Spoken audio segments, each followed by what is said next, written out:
Welcome to Bader International's Classic Online Motorcycle Sales. Today we're going to do a walk around of the 1957 Harley Davidson XL engine number 1118.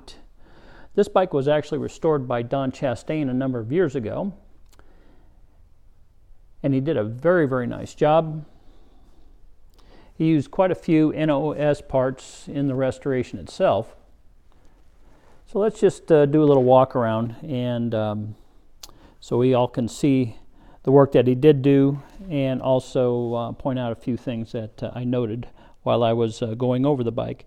I just sold this bike actually to a gentleman by the name of Robert Bullock down in New Zealand, and he was kind enough to allow me to set it here aside so I can use it as a, what can I say, comparison when I was restoring engine number 3100.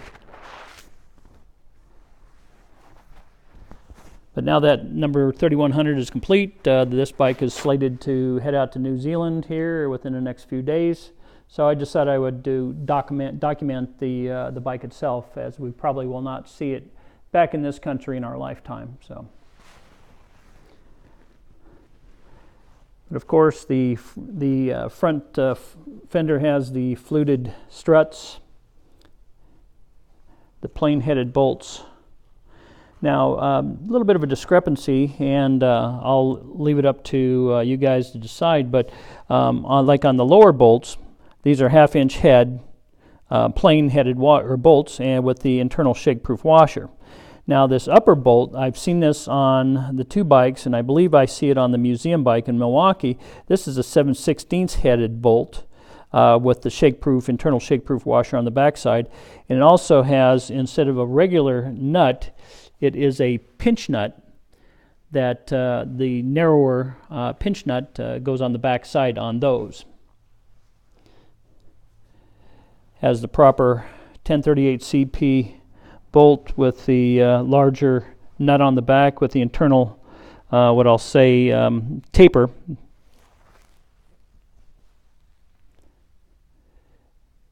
Has the proper round-headed screws.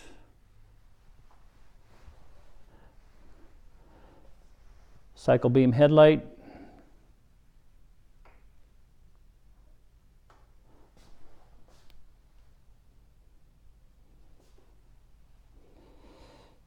And again, the actual cam actuators for the brakes, these are Parkerized, not CAD plated. And also the through pin is also Parkerized along with the washer on the back side. Actually, there's no washer on that. I'll take that back. Don also has the correct style bolt for the crash bar, proper clamps,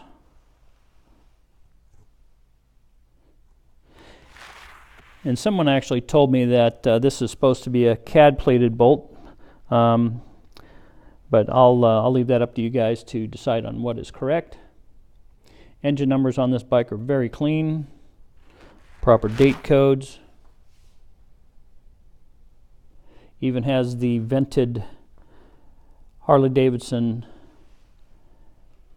spark plugs. I don't know if you can see that or not.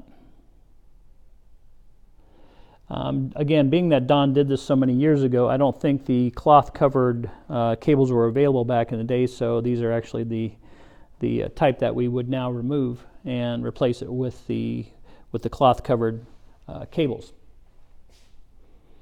He actually has an NOS battery in there. I actually pulled it out, and it's brand new, dry, and again, I'll let Robert decide if he wants to juice that or get one of the smaller ones with the shell.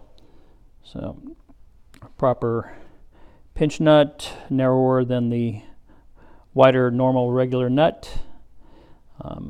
Proper Parkerizing on the spacer, CAD plating. Also, you may see down here, we installed the Dash 67 center stand. Robert wanted one because he's actually going to ride this bike. So I installed it before it gets ready to leave for New Zealand. Schrader valves, these are correct.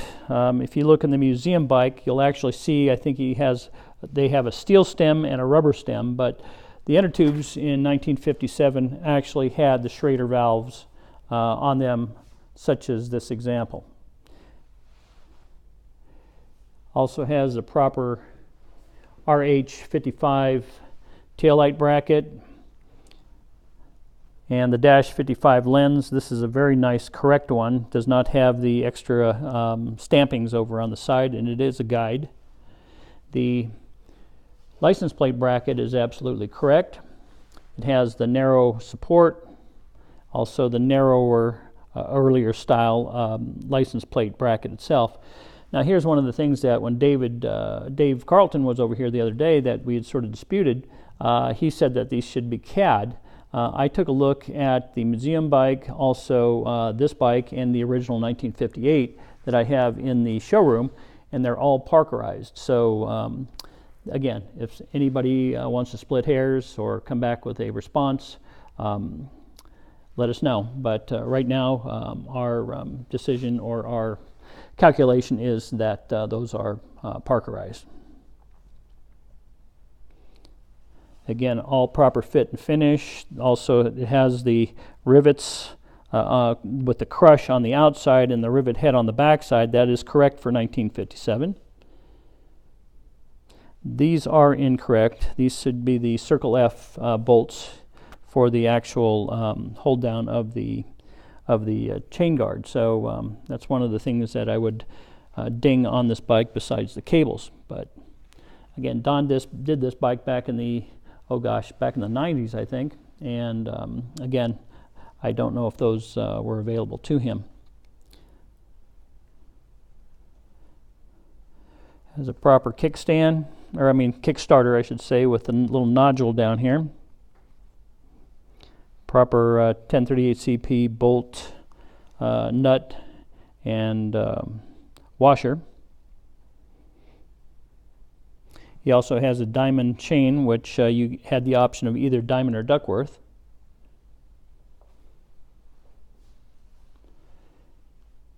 And the proper carburetor with the proper finish. This is the DC one, of course, but very nice carburetor.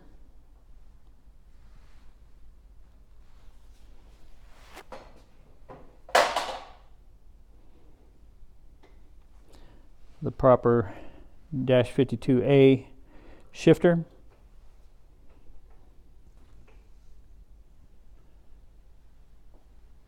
And all the key switches and everything up on the handlebars are absolutely correct as well.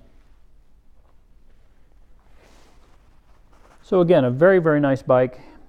I did want to do the walk around on it before it actually left from New Zealand. And again, thank you very much, Robert Bullock, for allowing me to have the bike for as long as I had, and also for purchasing the bike from me.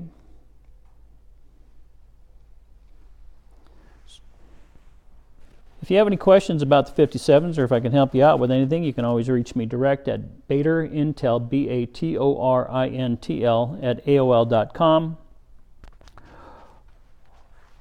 Or you can give me a call direct at 805-798-1802, and I'll be happy to speak to you about it.